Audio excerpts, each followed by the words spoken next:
Federal system, private system. And I say tag. And I do want to tag and say this. I attended the Southeast Asian Athletic Banquet last night. These days running together. If we can show up in numbers like we do the athletic events, man, this community will get a whole nother level. Man. If we can show up in our schools during the day, like we do at these athletic events, this whole community will be transformed. And we're showing up 6 and 7 deep to watch our child get a little plaque, which they deserve. As a former college athlete myself, they deserve it. But if we can show up during the day and just walk, imagine the power if we just walk through one school like this right here. But we choose not to do so. And that's what hurts. These are some of the things that we've got to get better at. We've got to work with the school system. And when the parent says something to me, she said, well, it's hard for me to get into the school system. I have to sign in and those procedures. We have to look at some of the procedures they have to change. They want to pop up on the children. So we've got to work on so many different procedures to make sure we get it right for them. Because what worked for us may not work for them. And so these are the kind of things we've got to think about changing. Not just saying come off the gas, but once again, what worked for us in certain arenas, they're thinking totally different. So I just thought I would say. Anything else? Any other question? Any other 26-year-old, because we got them in the back. Now, I saw some head shakes going on. This is the time to say what needs to be said. Because I don't know, we run a tight schedule. We made it a point to be here for you guys. We want to hear it because we're going to take it back and sit down. And guess what? I know myself and Sheriff Stone, we don't keep stuff here. We take this stuff statewide to have. This is what our young people are saying because at any given time, we're spreading what's happening in our community, how we're going to make some changes and out and where we live and where we stay. So I want to hear. I want to hear from the young people. Yes, sir, Pastor. I just want to say that we have started community development corporation, not only in Atkinson, but it's across the county line, tri-counties, and even over in Halifax. And what we are trying to do is connect everyone with some school. I'm saying the people that Kay were doing, TJ Mother, they're in Tarboro. We have, other hand, partnership. Partnership don't mean you got to go out there and give people money. It's just when somebody knows that a child is going to bed hungry at night, they know who to call. They call the sheriff, or they can call some school teacher. They can connect them on the right path. And also, we have connected with other organizations, such as the Boys and Girls Club. And you would be surprised when we bring my little bit and your little bit together, what we can do.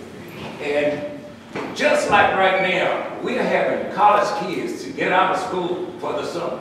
And these children don't have no job. We need to connect with the Cooperation QVC, Common Diesel, any company we can, McDonald's, Harvest, and help these children get jobs. But we have to go with them, show them how they can get involved. And even the children in high school or in school that want after school jobs, we have got to take them to McDonald's, to Harvest, and different places, and let them know. See, the corporation don't know about these children. Only the people that live in the community know about these people. They can say whether they're good or whether they're bad. Teach these children how to put their clothes on, how to act, speak when you're spoken to, you know. And if we can just get people to get involved with this, we believe that it'll work. And I know right now, we have grown to approximately about 13 different groups. And I pastor a church. What we are doing, and I want you all to look at this, excuse me, pastors, preachers, but we have vans sitting on the parking lot. And they go out on Sunday morning, pick up about 4 kids, and come back and park on the lot the next Sunday. It's time for us to realize that when that activity bus coming from Tarboro to go to Nash Central, I'm saying to play a game, we need some volunteer males and female to get aboard them vans that go with those children. And those faith-based organizations, they can support them. So we're asking you all, we're begging you all, we're crying out to you. Come on, let's come together, and we can make a difference. Thank you.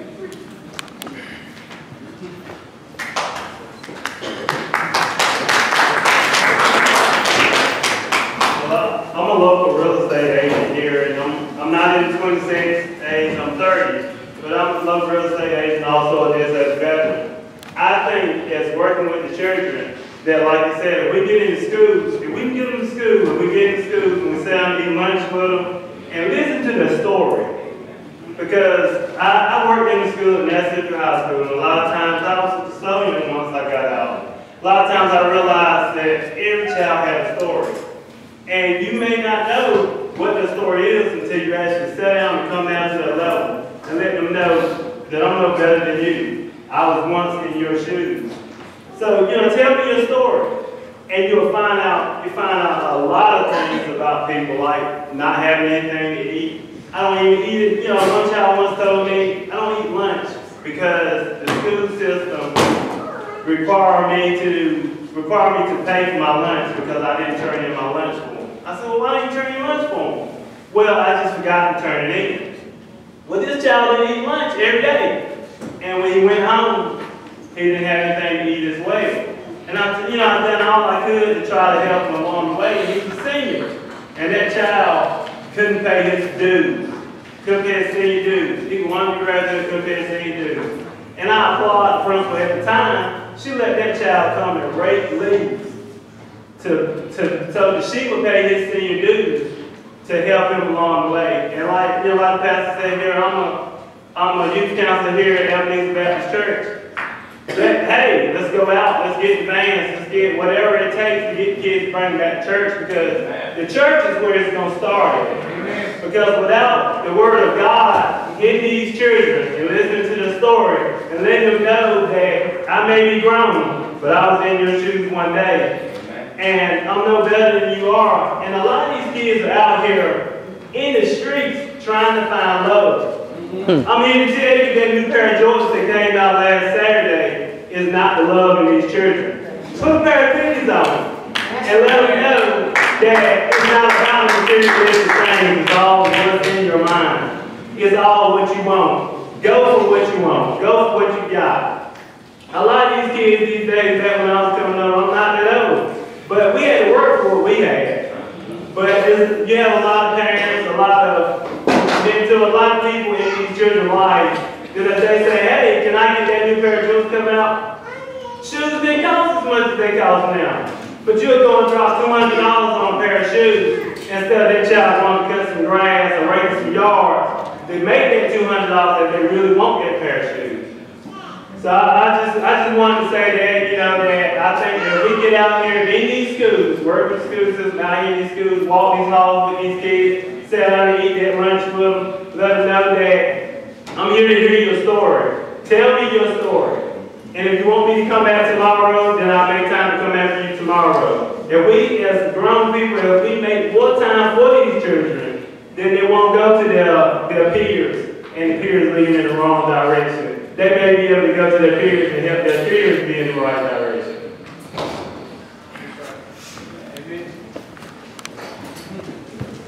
I want to say, like you say with the church, you say that the church, it starts with the church. But I think I say with the church today, like I said, we reached out to a few churches. We got a long, some churches I never got an answer back. I got a long note. But I called an old veteran type preacher like Dr. Walker. He gave me a quick yes right there. When you say the church, I'm not saying that I'm not trying to say about us as African Americans. I think African American church is by far better than them. I'm gonna tell you why. Because now you gotta wait 30 days before you can meet with a preacher.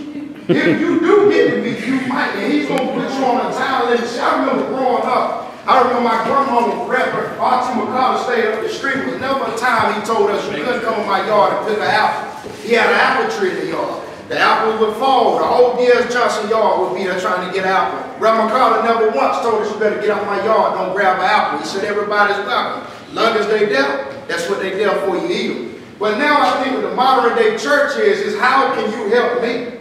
What can I get out of it? How can I go from 200 members to 2,000 members? So I think the African American church today has failed the African American community. And the reason why I say that because now we can only teach kids like you got Mo DeLoche plays cross seas, you got Trey Sumner, you have Dave Sean plays at Rutgers, you have Trail that plays at Arkansas Tech, you have Calvin Patterson that won the CIAA championship at St. Paul. But we got to get away from the sports. We got to teach kids how to read.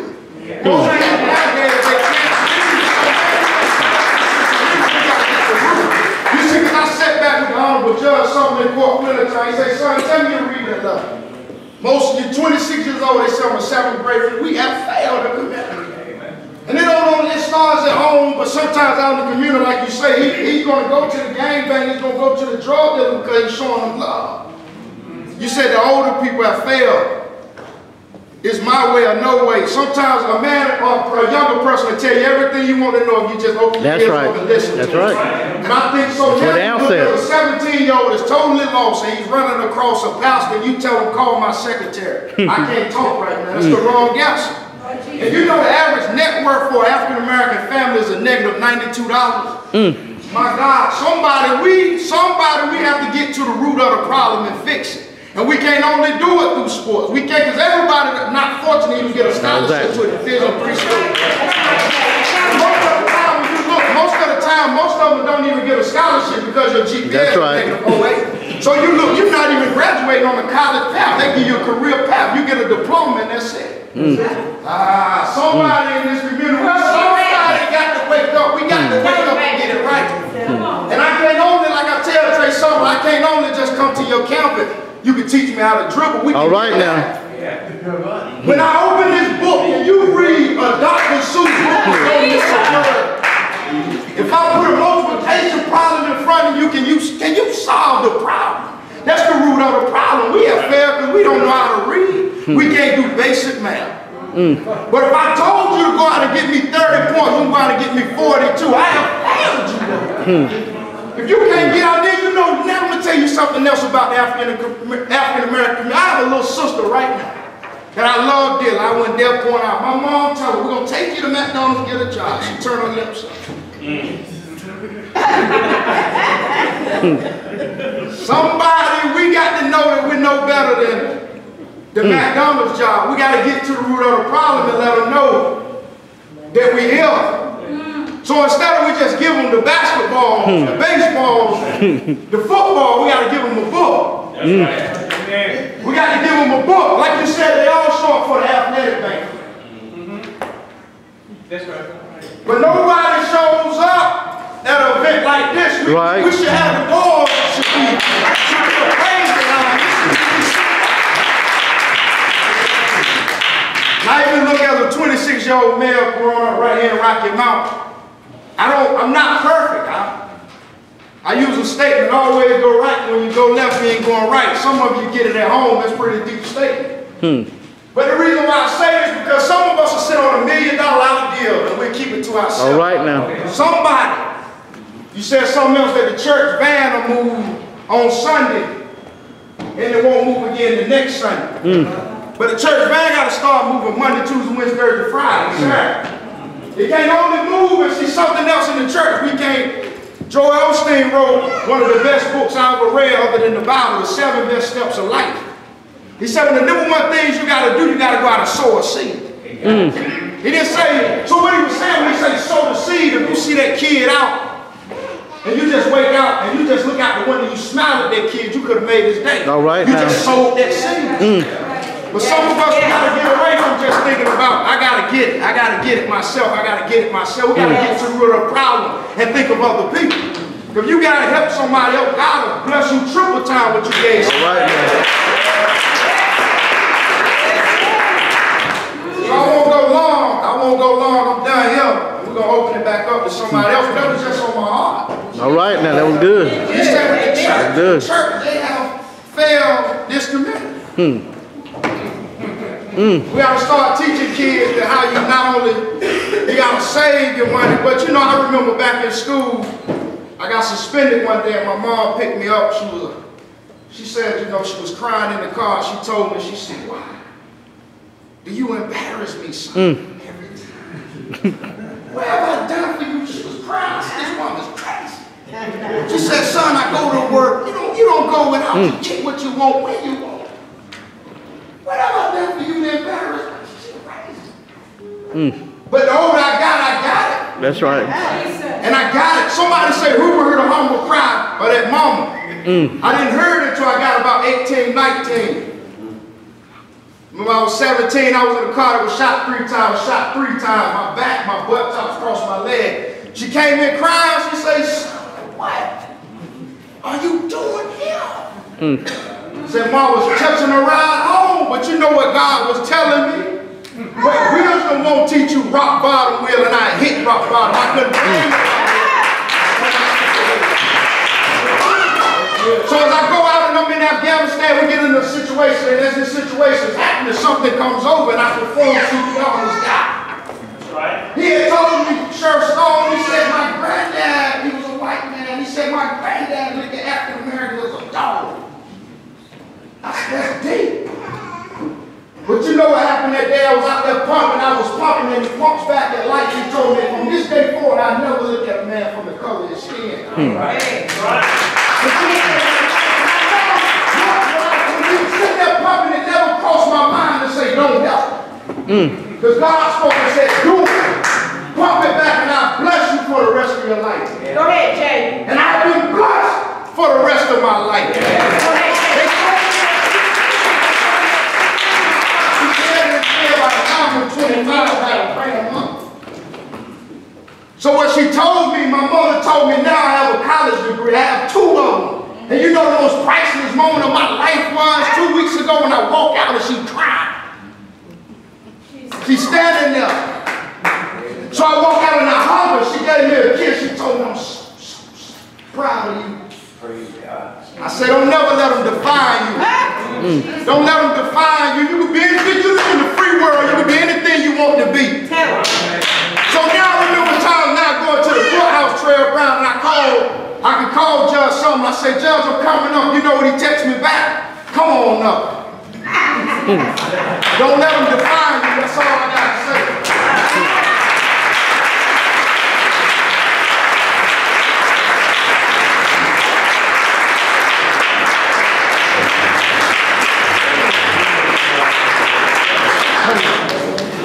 I would like to say to you all, I'm the aunt of JKelly Walker, and this is his mom, Tia.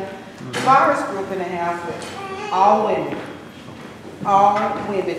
I really don't mean that. I got to think JKelly's grew up in a house with all women, and like I said, and he didn't always do everything that was right. He had coming up or whatever. It was a little scary. We were a little afraid at times or whatever. However, he's made it, and today he is still the man in our house, the only man in our house, and we're so proud of him that we don't know what to do. Continue to pray for him that God will continue to use him in a mighty way.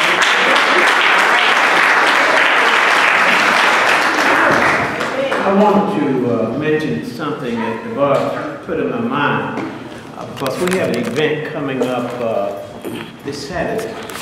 You read about it on the front page of the Telegram.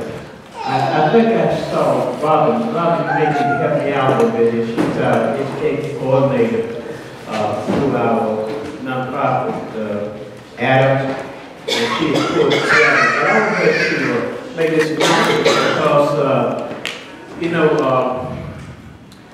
we can, I think there's a lot of getting together,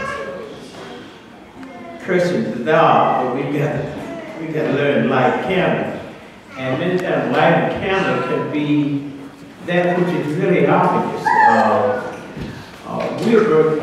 We're bringing someone here this coming Saturday. I think everybody's here and the young ought to be able to see this person.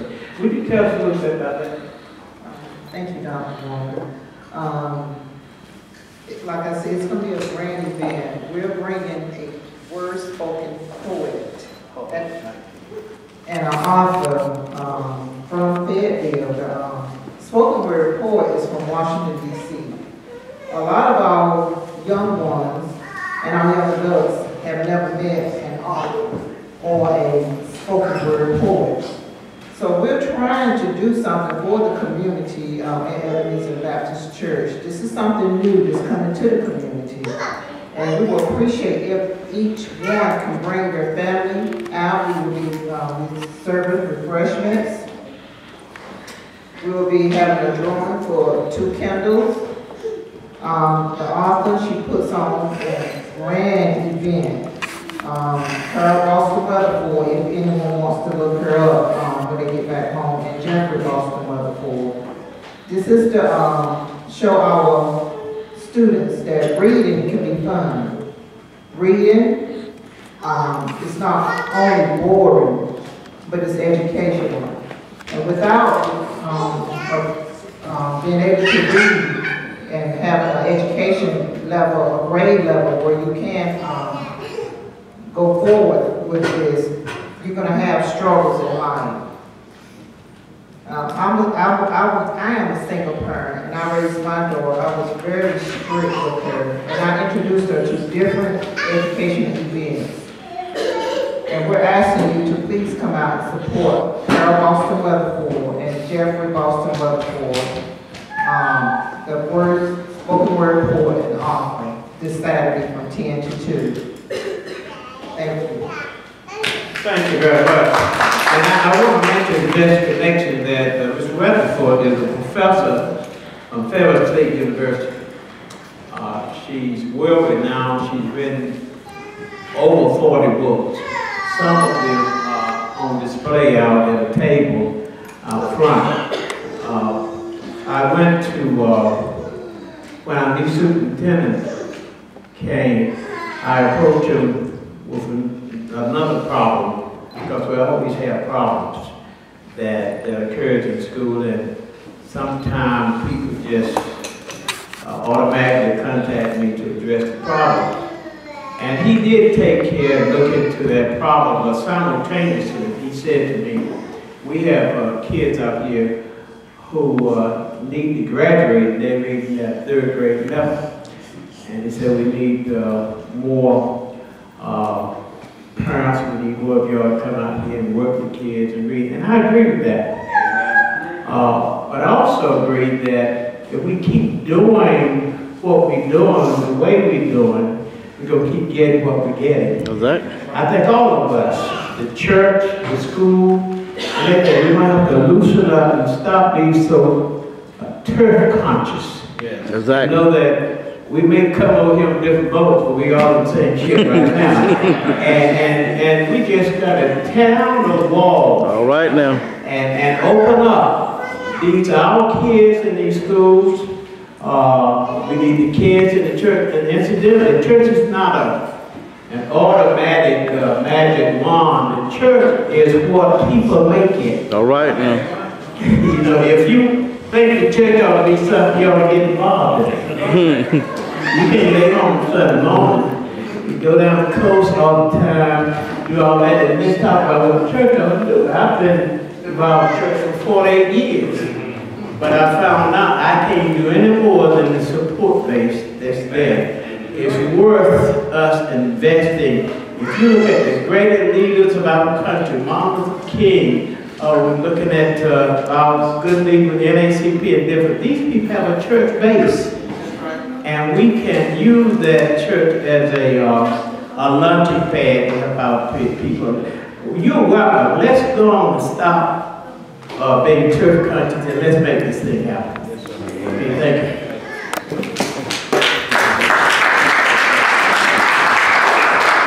One thing I'd like to ask, and I heard it mentioned there are several organizations or help groups in town, but is there a directory of how to reach all these various organizations, nonprofits? It seems like a lot of what we're doing in our community are duplications of what somebody else is doing. And Clee mentioned not starting something new, but joining in with somebody else that's already doing what you're planning to do to make that project or make that effort greater. So is there a directory or some way of knowing what the various help groups are?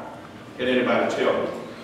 And if there isn't, why don't we put together something so we can reach out, and when people come to us and we know individuals need certain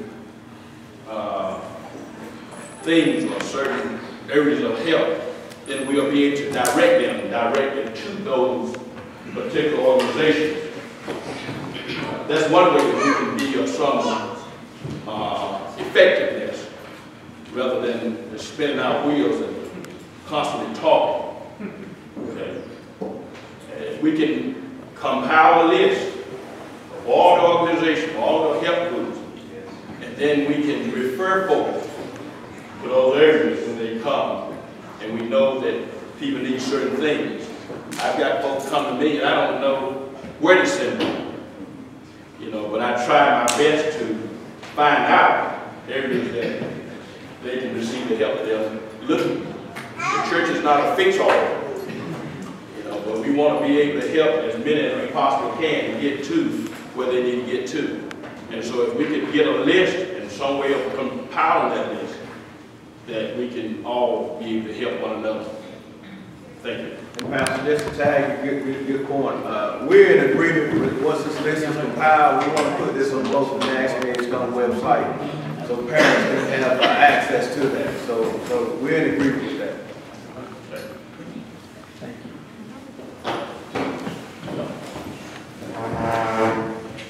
My name is William Pope. Dr. Walker. Know him very well. We work together at Burlington Industries. I'm 82 years old. God's been good to me. This summer, I came from the Eagle. And I'm not ashamed of it. All right. That man right there, he knows me well. Yeah. I want to ask you a question. We got a lot of people that's already incarcerated. They did some things bad, might have got 5 years, 10 years. But when they went, they have a felony. What can we do for those people? Because some of them come out, they want to do what's right. Yeah.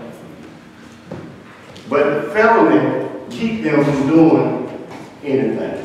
My question is, when they come out, I want to know the answer to try and help those people that's got a felony.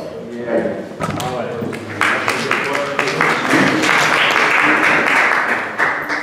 I'm glad you asked that. Members of the part of Bible Badges and Business that are in here today, stand up for me. I see a few of you standing around here. There's something more of you. We have a program which is Bible Badges and Businesses for felons that are coming out of prison or just got felony record and they're wanting a job. Reverend Green was part of the committee that put this together, and what we do is try to reintroduce people to jobs. These felons that come out, obviously the day you get out of prison and say, hey man, I'm going to do good, do all this, you need time to get straight, but also you've got to have time to move back to community. But what we did is this outreach is putting you back in contact with businesses and vouching them so that we can get that. And you are correct on that. There's a lot of people that come out that are trying to do better. And that's what probation and the parole should be doing instead of the open door programs where we're having, we're putting ankle bracelets on these people that are putting opiates out in our community. Right now, there's a 127% increase in opiates in America today. 33,000 lives lost from heroin. And these dealers are going in for a quick deal, 7, 14, 30 days, putting ankle bracelets on, cutting ankle bracelets off, towering our law enforcement and probation to finding these type of people. That's the type of people that need to be in there. But if the person that goes in comes out and wants to redirect their lives, Bible Badges and Businesses is still operating, we both are on it. Remember, we'll reach out and try to find those jobs and do things. Reverend Green was part of it. Reverend Walker, I think the first meetings we ever had might have been here. I know Reverend McCarter was very strong with it. But there's programs here to reintroduce people out to do these things. Another one, we've got great community colleges. We've got to utilize those community colleges. You've got CSX Railroad fixing to come here. we've got to train our people here for the jobs that are coming. We don't need people from other communities coming to take our jobs. We need to train ourselves up so that we can be a viable community. And also, to the business leaders that are looking, at what point do we give people a second chance? Here's what we got to understand. And not to reiterate anything nobody has to say, but if I spend 8 or 10 years in prison, and you say I did my time, and then I get punished again for that felony. Some people want to do it right. So to the business leaders that are out, at what point, because some of those business leaders, CEOs, are our best trainers. So they've got to be willing to train on the run. And this is how we get society back jump-started, because some business leaders got to give some people a second chance. And I know some things I answer your question too, and I think some things that I may be saying is wrong as far as, you know, a lot of times business leaders, you have those felons, you had to write down what you get convicted of. So the business, I think some applications hopefully will go to where the business leader can see what your requirements are before they get to what you've been charged with. So we've got to do some things differently to make sure we jumpstart our economy and our community. So we've been a big proponent of giving people a chance. What we've been doing over the years is getting out. All I got in my name, and I go down as being an accident from the area. All I got in my name. And watch this. If it means getting this young man and this man a job, then that's what I do. We got to stop saying, you ain't going to use my name. I ain't putting my name out there for you no more. Guess what? If it's to help somebody and to vouch for them and give them a second chance, that's what we got to do. So we got to start thinking. I'm glad you brought that question. So re-entry is big. Giving somebody a chance. Re-entry programs are going to be really, really big in this area. So that's a great way to brought that up. Okay? What's your number? 252. I'm holding you. 885-6467. He's going to hold me to some things, but I can say this to him, I'm going to hold him too. That's right. This is what we got to understand. You're going to hold us accountable as law enforcement. What I do as a young man, I'm going to hold you accountable how you teach those young people. So that's the kind of person I am. Yes, one thing that comes to mind, we're talking about the re-entry and Bible batch and business. We had a young man that was convicted of involuntary manslaughter. He's working in a local business right now, and his employer calls us all the time to say, hey, do we have any more like him? He's been on the job 7 years. Didn't have a driver's license. We went out and person taught him how to drive. This is stuff that you got to do outside the box. Taught him how to drive. We paid for his driver's license. One thing that we've been consistently doing as law enforcement, people don't hear, we go out and buy people IDs. IDs are big. It's identification. Because if you don't have your ID, people really don't know who you are. You can't even get your stuff, your check cashed at the bank. So these are the things that we've got to do to make sure we get some things right that go unnoticed. I would just like to add to what the Reverend over here, I can't think of your name, right, what he was saying about things already in place. Now we got to be careful too, because we got to see what's working and what's not working. Like I said, there's been a lot of resources that come to Edgecombe County that I fought against because the money was there and these kids were lost. So, but what I would like to see is, I never met this guy, never seen him, but I would like to see something where the young folk